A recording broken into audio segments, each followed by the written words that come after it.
Welcome everybody to this week's SQM Research podcast, here with Louis again today. Now the conversation that we're going to be having today is around migration, which has been a bit of a hot topic in the rental space, in the new property space over the last sort of 12 months or so, and continues to be a pretty big topic going forward. So we'd like to kind of explore this as a bit of an issue. Is it really kind of the panic subject that a lot of people look at, or is there kind of more to it, and are there more factors in play? So as you know, Louis, the AFR and the Guardian have both ran pieces about kind of recent calls to slow migration with the government, with kind of critics linking population growth directly to rental stress. What are your views and your takes on this? Well, Sam, and being upfront, the AFR and the Guardian have generally been very positive surrounding migration and have been shooting down critics who have been citing migration as a reason for our rental housing crisis. So yeah, they've been very pro pushing population growth. And not really giving the time of day for people who are more critical about the actual situation on the ground. Look, the reality is, as we stand today, the latest numbers that we have regarding population growth in Australia is that for 2024, the population grew by some 440,000 people, of which about 80% was migrants. So only 20% was a natural increase of that 440,000. During the same period, we completed in the country about 150,000 dwellings. Now, that's not really quite enough to cover the 440,000, and it's one of the reasons why rental vacancy rates have remained tight. But it's also fair to say, and factually correct to say, that migration rates have been coming down from the crazy numbers that we had in 2022 and 23. So for those who don't recall, total population expansion for, I think it was 2023, hit about 700,000 people. And at the same year, we once again only built about 160,000 dwellings. That's one of the big reasons why rents rose so much as they did over the course of 2022 and 2023. So if you can't half tell, I am a believer that there is a strong relationship between the two. I think it's just simple mathematics. There is, if you see underlying demand expand by some 400,000 people, well, those people need somewhere immediately to live. The moment they come into the country, they need somewhere to live. And if we don't have the supply to meet that type of demand, then rents rise. Absolutely, absolutely. And as we sort of discussed on previous podcasts, Yep. There's a number of factors there that contribute to that, obviously, around building demands, around the government's ambitious targets, around the bank stresses and them actually allowing some of these construction loans, and the timely nature in which councils approve new builds. All of these things contribute to more a property crisis rather than just a migration crisis on its own. Yeah, look, it is both supply and demand. There are issues on both sides, or there have been issues on both sides of the equation. But we must also remember that the most we've ever built in terms of the number of dwellings in a year for Australia has been about 240,000 dwellings. That's the most we've ever achieved in 1 year. Now that's enough to cover maybe about 500,000 people in terms of ensuring that the vacancy rate doesn't deteriorate further. But when we had that year where we had 700,000 people coming in, there's no way we would have met it. And it wouldn't have mattered what policies we introduced at that time to try and increase supply. It would have meant that we would have had to have broken records to meet that type of demand requirement. And so my point being is that there are limits to what can be done on the supply side.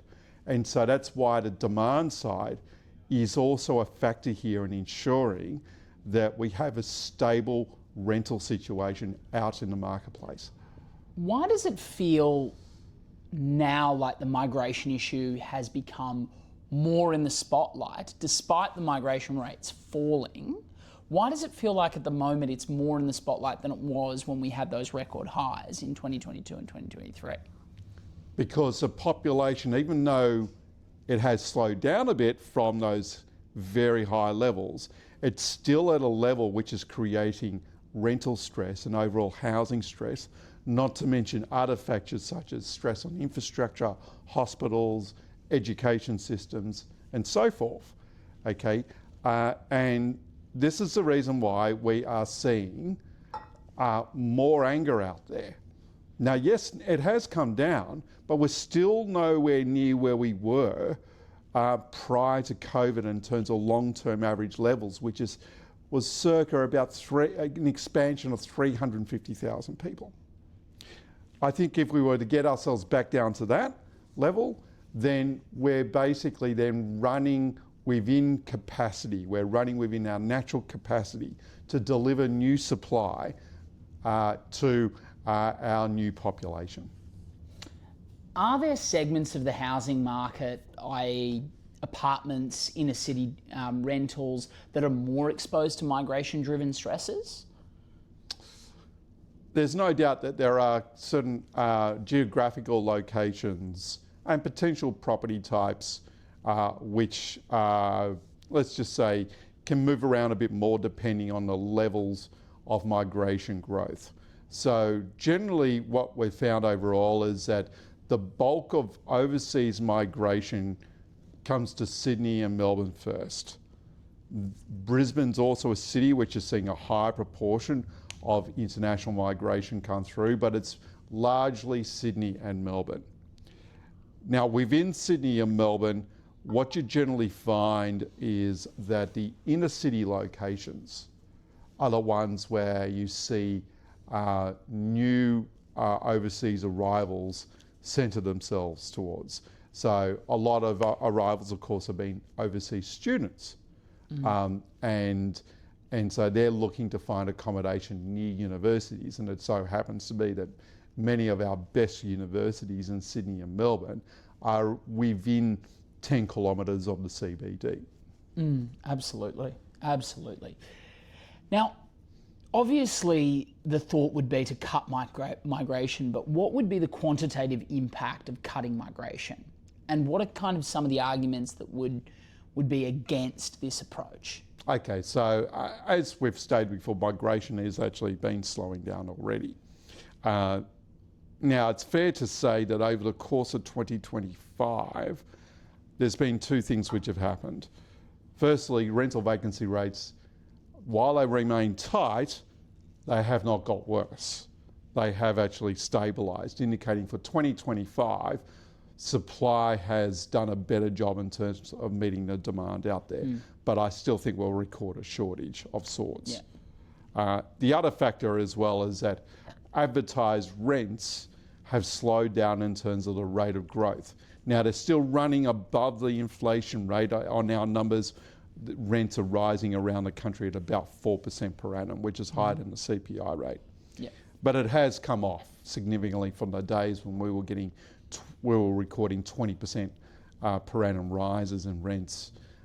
So that's one factor there. And if migration levels were to slow down further, let's say we get ourselves back to a total population expansion in the country of, say, some 350,000 people, back to the long-term averages, then I believe we would see a rise in rental vacancy rates, and then we would actually see rents start to fall. Fantastic, fantastic. Now, what is the time lag between a migration policy change and observable effects in housing? It's almost immediate. So Really? when you see a policy change and it comes into effect pretty quickly, or you see a surge in the quarterly or half-yearly migration numbers or the overseas arrivals, you see changes, the corresponding changes with the rental vacancy rate. So I think the impact is fairly immediate on the ground, and it makes sense. The moment someone walks into Australia, they come through, say, Sydney Airport, Melbourne Airport, Brisbane Airport, they need accommodation right away. So they're looking for accommodation immediately. And that means that on day one, there is a tick up in demand for accommodation. Do you feel with cutting accommodation though, kind of the double-edged sword, I mean, we've spoken about this before, but one of the biggest shortages that we have is in skilled labour, particularly in the construction space with tradies and that sort of thing. Do you think that would have a direct impact on our need for new construction workers? You mean, cutting migration? Yeah. Well, it's a bit of a chicken and the egg, isn't it? So I've seen some politicians of late saying, look, we need to keep migration surging because we need more skilled labourers in here to build homes full of migration. Well, that's a bit of a circular fault, right? I mean, the moment people come in is the moment they need a house, not 12 months or 24 months from now.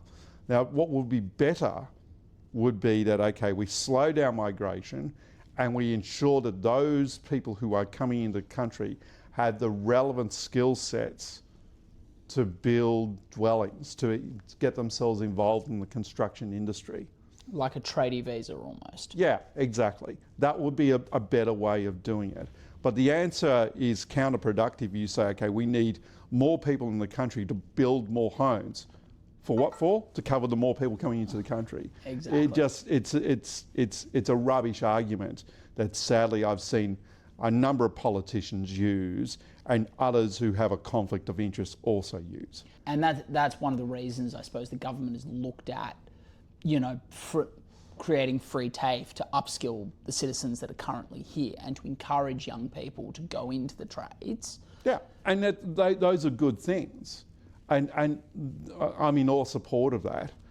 And what I'm also in support of course, is for those people who are coming into the country, we see a higher ratio of people who have the skill sets to build homes. From a wider lens, how can policy better align with housing supply with demand? So I take the view that migration can be controlled. It's in fact, I believe it's a pretty easy economic lever to pull and push around. And there are times when, yes, we should put the accelerator on for migration, and then there are other times when we need to put the brakes on. And we've been through one of these times, when we're going through one of these times where we need to put the brakes on. This is a policy lever that the federal government in particular has their hands on. And it's not the case, as I've seen, where some argue, well, the federal government doesn't control migration. They do. Of course they do. They've got policies in place. They can control the counts of people who come in. So this notion that it's not controllable, it's just a furphy. They can indeed control it, and they have been controlling it. Would you say partly, and one of the reasons that it's hard for them is there's often a lot of public backlash, no matter what they do? Well, at the moment, they're getting public backlash for going too hard on migration. The backlash that they may well get through going too soft on migration is from big business. Those who are looking for cheap labour. They are the ones who you generally will find will be at the government's throat to keep the pedal to the metal in terms of migration.